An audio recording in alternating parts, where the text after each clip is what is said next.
Yeah, I love that, kind of moving from our head into our heart space. Yes. But one thing that kind of comes to mind right now is sometimes it can be hard to move from that head space into that heart space. And sometimes moving into that heart space can actually be a pretty painful experience. Yeah. Um, could you maybe elaborate on what's happening? Because I mean, I know we're supposed to be talking a bit about cultivating how we Mhm. actually cultivate self-compassion, but um, maybe you could just elaborate a little bit more on um, what happens sometimes when we cultivate self-compassion and how we can, and potentially sometimes when we struggle to, what is actually happening? Yeah, well, so there's a term we have for it. We call it backdraft. So backdraft is a firefighting term. When a house is on fire, they don't just fling open the doors of the house to put the hoses in, because if they, what happens is the air rushes in and the flames rush out. There's nothing wrong with the air. It's just that it ignites the flames that are already there. The air isn't causing the flames.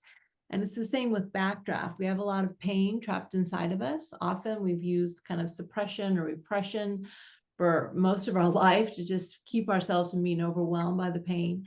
And then we start to open to it with, the space of mindfulness and the warmth and connectedness of compassion.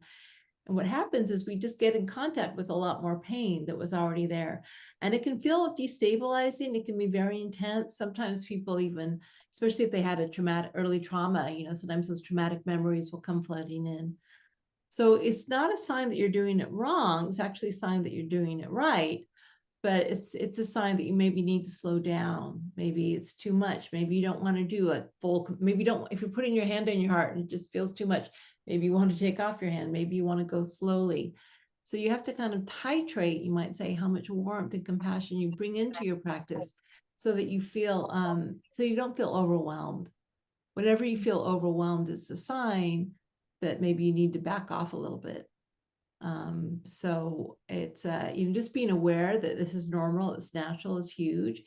Maybe instead of doing like meditation, if that's too intense, if just opening too much, maybe just pet your cat, go for a walk, have a cup of tea. The Brits love cups of tea as an act of self-compassion.